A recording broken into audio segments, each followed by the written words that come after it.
Cuddy grew up in regional Queensland and wouldn't have it any other way. She benefited from post-war reforms that others fought for and was the first of her people to have a tertiary education.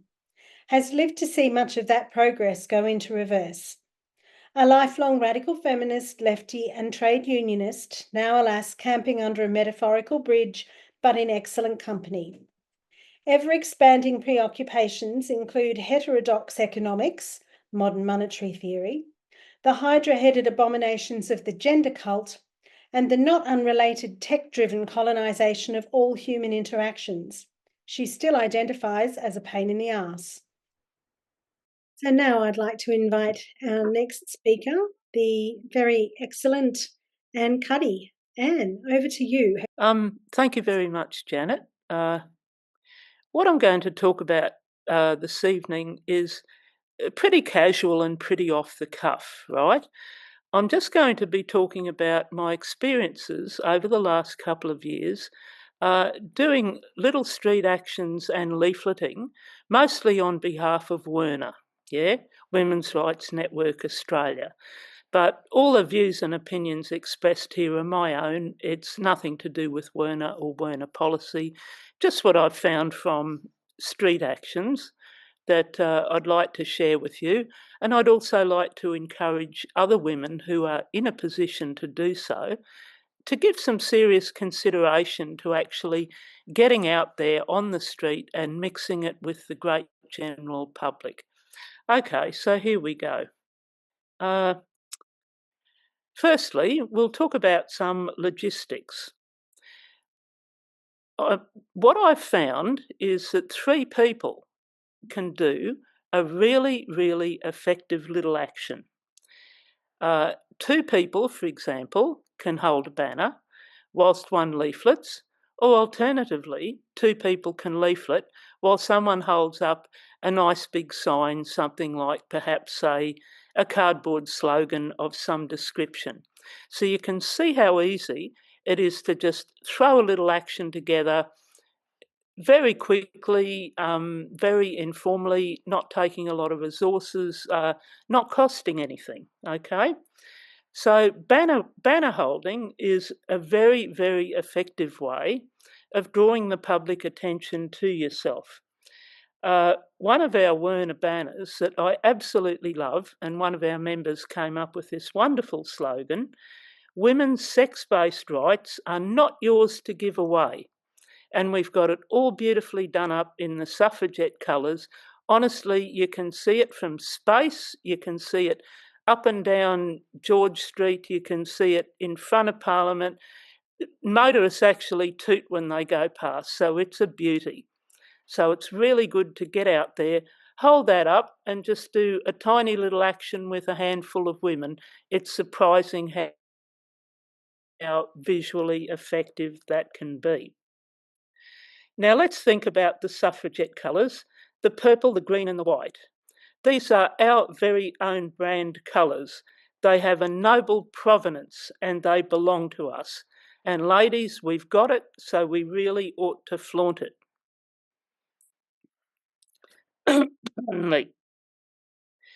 For the same reason, we should avoid, I think, inadvertently promoting the trans cult by displaying their colour schemes, by displaying the pink, the blue and the white.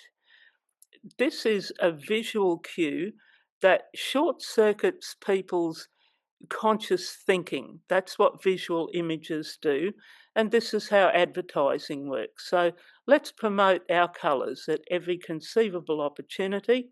You can get little sample paint pots and you can just go to town on a nice big piece of cardboard, costs practically nothing. So, okay, we've got our 3 people, we've got our banner, perhaps, we've got our piece of cardboard. What do we need? We need some pamphlets. I've always been fortunate in having high quality WRNA material to hand out, but there's nothing from stopping you for any purpose that you like from just simply knocking your own up and publicising any issue that you wish. So you can do whatever you like, basically.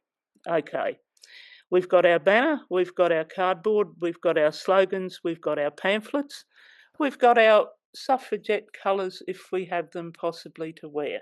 So all we need to do now is get to our venue. Here in Australia, it's pretty okay to stand in practically any public place so long as you're not obstructing traffic. Shopping centres are excellent places to leaflet and to display our wares, but they can be tricky as parts of them are private thoroughfares. The easiest way to find out is just go along. 9 times out of 10, they'll be very happy to assist you to stand in the right place because they're mostly just people with a job to do and they don't want trouble. And if you're pleasant and polite to them, they're usually pretty good. So that's the case with private security. And also I found here in Sydney, where we seem to have a less hostile ecosystem than other parts of the country, that the police have been pretty good. Be mild, be polite, basically do as you're told. We're not in a position to escalate, so we just come back another day if we have any problems. So keep it as quiet and as peaceful as possible. We're not really in a position to do much else. When we're talking to the public, pretty much common sense.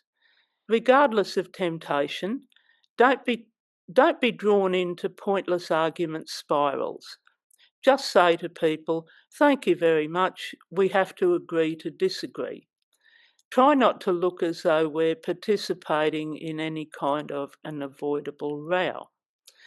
And sometimes if you're being bullied, believe it or not, passers-by will actually intervene on your behalf, which is really wonderful when it happens, and it's happened a couple of times. Okay, so we've got ourselves there, we've got our visual cues. What sort of verbal cues can we use to encourage the public? I like to do a kind of, you'd almost say like a carnival barker, or possibly like somebody advertising the fruit and veg specials at the markets. I say things like, ladies and gentlemen, women's rights, going, gone. And people think, what's she on about? But it makes sense, and they turn around and they're interested, and then you give them a pamphlet, and then you kind of draw them in. I say things like, although the horse has bolted on this one, ladies and gentlemen, say no to gender self-ID in New South Wales. So have a nice resonant slogan that you can just kind of bellow out in the street and draw people in. And I like the rhetorical device of saying ladies and gentlemen. You can put it in front of anything.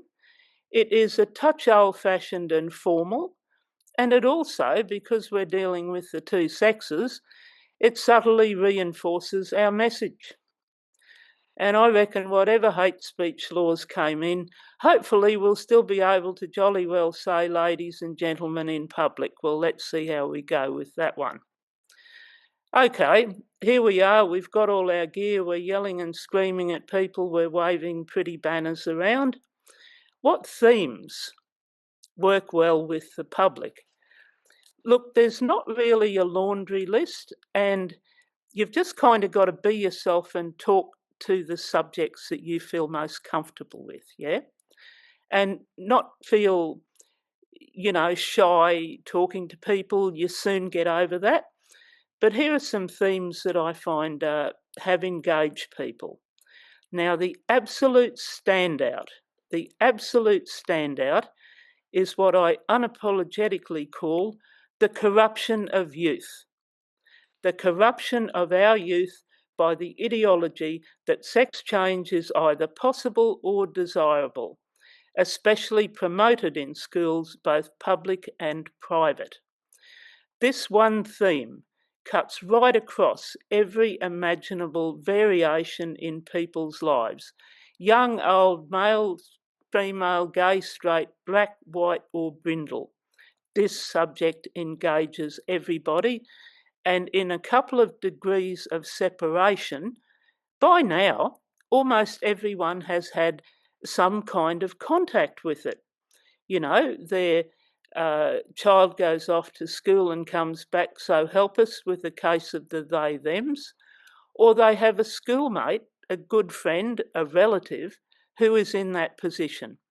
So this is probably the theme that appeals to most members of the public, where you will get a great deal of agreement and engagement. Many people will say to you, oh, look, they should leave the kids alone, but I don't really care what adults do, you know, what choices they make. Well, I see the issue as one where you can move from the harms to youth to discussing in a more general sense the harms of gender ideology itself. Because if this is current in society, if it's accepted in society, of course it is going to get into schools, and of course it is going to affect young people culturally, okay? So you can talk about the hormones, the surgeries at one extreme. And at the other extreme, you can also point out to people that under the auspices of exactly the same ideology, we are also conferring legal womanhood on men on the grounds of their say-so. So you can really confront the public with some of the confounding incoherence of this by saying, on the one hand, everybody's born in the wrong body and you've got to be so terribly sorry for them and they've got to have all these terrible, you know, life-changing medical interventions, and this is transgenderism. But then again, on the other hand, according to the law, you can just make it up as you go along and proclaim yourself to be the opposite sex. And if they look at you very puzzled, you say to them, I'm bloomin' puzzled about it too. You have a think about that one. So that's a beauty. We can, of course, discuss women's rights themes that go off on all sorts of angles. So just get creative and engage with whatever people want to talk about. One of the very obvious things that I think the public just plain gets, like normal, sensible people get, it is the obvious threat that men of any type can pose to women, and it is accepted common sense despite official and media squid ink to the contrary. So try and put it out of your head, all the nonsense that you hear about with gender ideology, that you cop in the workplace, that maybe you're in a cultural situation where you get a lot of it. Normal, ordinary people don't buy it. Don't ever forget that, okay? One thing it's fun to do is to distinguish between rigid sex stereotypes, which have already been very much relaxed in modern society, and the common sense fact to which I just alluded, that everybody knows we are one sex or the other. This seems awfully mundane, but it needs saying. And when you do say it, you find that half the female population will cheerfully tell you what tomboys they were. It's a very simple distinction, but it really cuts through. Another area that's really great, and we have some brilliant Werner pamphlets about this, is obviously the presence of men in women's sports. This is another arena where the unfairness is absolutely blindly and blatantly obvious to everybody. So even if you don't agree much with, you know, different members of the public, practically everybody can see that. And it can also serve as a launch pad into a discussion, if you like, about women's rights and child safeguarding. Now, another interesting little thing is to talk about statistics. It's not something that ever gets a mention because people, you know, fret about, oh, you know, the gender non-conforming and how hard it is for them, or they get, you know, hung up about toilets or something. Nobody ever thinks about statistics. So tell them about the debasement of official records and reports like the census, where you are losing actual public data, public information, fields that may be relevant in law, male or female. Even in scientific papers, the rot has gotten that far. And I tell you what, it gives food for thought to large numbers of people who are still a bit hung up at the toilet stage of things. They do go off looking rather thoughtful. Okay, now here's one for the gentleman. This is something I found men really like hearing you say. That wonderful little slogan, good men stay out so that bad men stand out. Men sometimes say to me, oh, look, I really would like to do something. What can I do? Well, obviously, you can write to your politician, you can do all those sorts of things. But I say to them, you take this discussion, you take this advocacy to your fellow men. And they really like the idea of being given a concrete action to do, something they can relate to. And they also, I think, subliminally like the concept that they're doing good and they're being good, and just for once they're not being roused on. It's really effective. I can't believe it. Okay, so here are some stories from the front line. I'll entertain you with a few little things I've jotted down that have happened over the last couple of years. Okay, here we are at Parramatta. A smartly dressed business-looking woman smiles and takes a pamphlet. I'm talking to Mr. Reasonable. Meanwhile, my companion over yonder has been bailed up by a very aggressive Mr. Unreasonable, and I consider going over to give her some support.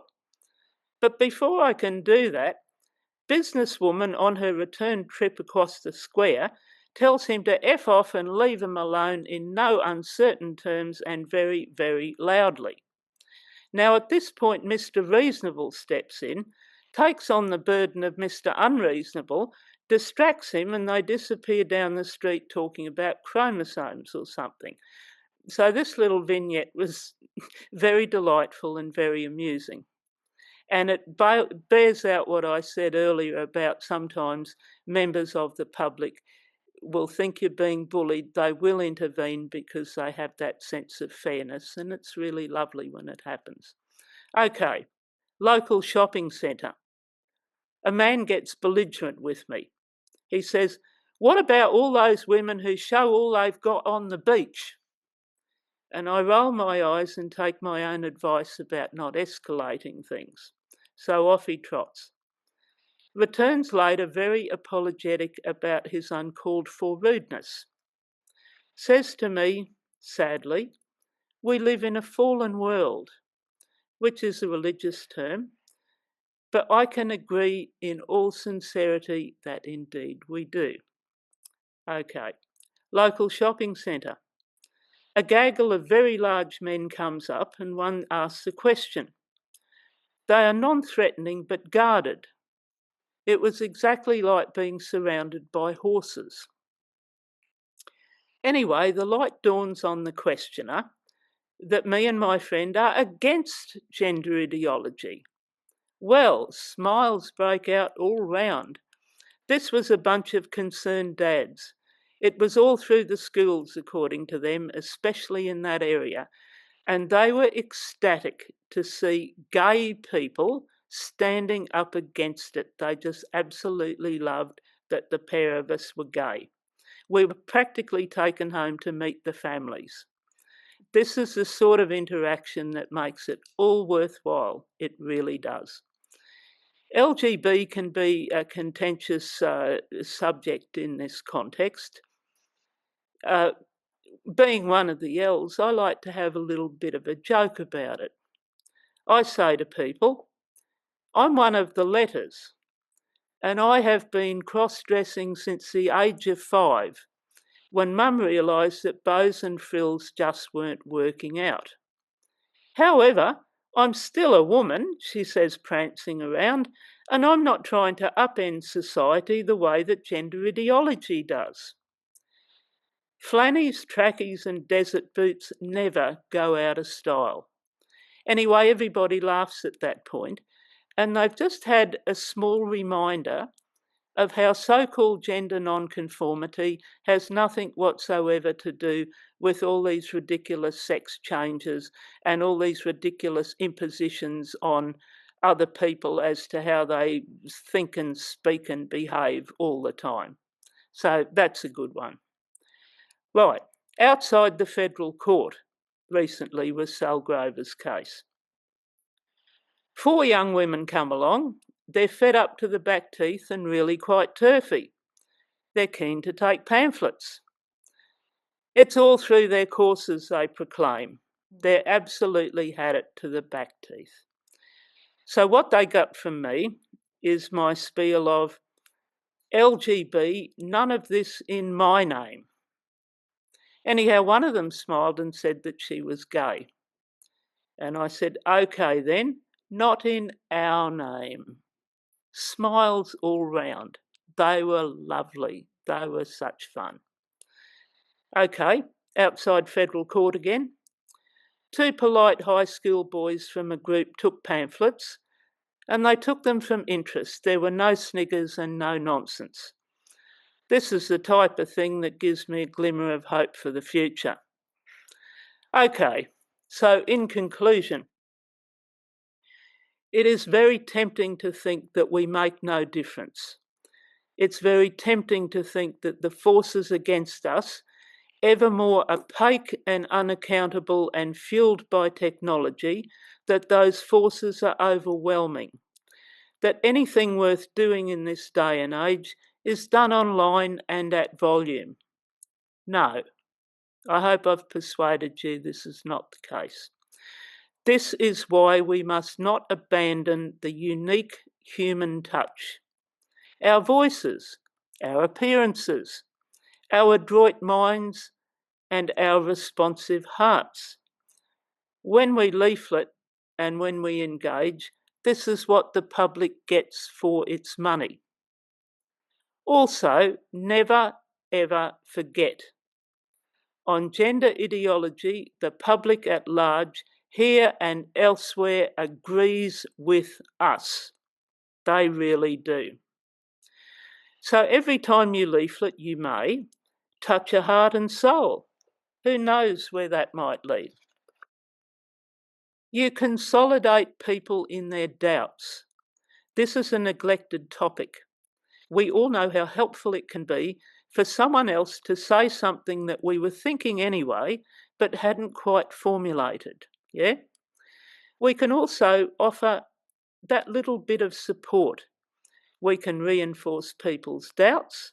We can make them perhaps feel a bit less alone. That this is a proper subject for public policy and debate.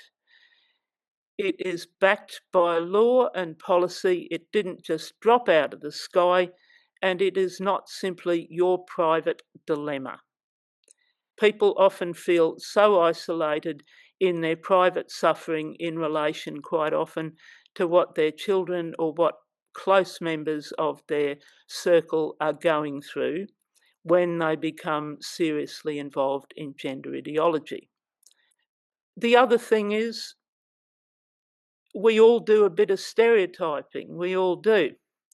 And I found that you cannot pick who is going to be engaged, who is going to be affected, who's going to be interested. The most unlikely people in the wide world, the sort of young blokes that you'd think would just laugh at you, and they're absolutely on the money with this. So it's a really good experience for anyone to have. I just think it's great. And I used to do a bit of it door knocking with the unions and that, so it's not entirely a new thing to me. Let me talk now about the wider picture in which these remarks are embedded. We are now up against the turbocharged tech-driven alienation of human interactions. I've become very conscious of this in the last year or so. We have less and less control over every aspect of our daily lives, and our relations with our fellows becomes mediated by devices controlled, and I say it again, by opaque and unaccountable companies, with our governments being their willing or hapless accomplices, depending on what day of the week it is, I think one or the other. This is one reason that all the trans stuff has become so all-pervasive so quickly, and why we have never before seen the like in human affairs, because we've never seen anything like the intrusive technology that we've got in human affairs. I'm beginning to think this whole phenomenon, both money-wise and in other respects, is really, really, really tech-driven. Therefore, human contact, even something as trifling as the street actions that I've described, is in its own way a shared blow for a small blow for our shared humanity. Okay, gender ideology also manifests as a grotesque case of state overreach. And this happens when our governing bodies, in the same breath, seem unable to both walk and chew gum, as the Yanks say. All sorts of things are going by the board, not being done properly, action is not being taken. The illegal tobacco debacle springs to mind here. All of this fuels the growing narrative that less government is the solution to all ills. We've seen this approach being strongly pushed by parties of the right and fringe parties of the right that are taking up the slack that the left wing dropped and talking some really good sense on some of our gender issues. So it's hardly surprising that people increasingly losing faith in the mainstream political process are starting to take notice. So what we need, in fact, is state power properly deployed, as good policy and services are needed more than ever. The sound political ideas of the left are being left for dead. And this drives me crazy. I just don't know what to do about it, apart from tear my hair, rend my garments, and try again in the street at every opportunity to deflect people away from undercutting the potential good that their own governments can do by clamouring for, less government intervention, smaller government, get government off our backs, all this kind of thing. Okay, so I leave you with a timeless quote which has been variously attributed. Man is the measure of all things. We must not allow ourselves to be dehumanised by our own tools, however beguilingly convenient the apparent short-term gains. Nor must we blindly feed our young people to this tech moloch, although the hour grows awfully late. Now, everybody, please, read The Machine Stops by E.M. Forster. It's a wonderful sci-fi dystopia. You won't believe how long ago it was written, and it's available on Goodreads, and it's very pertinent to what I've been saying this evening. So thank you very much, ladies, for your attention. Thank you so much, Anne. Great. Lovely to hear your experiences on the hustings, as it were.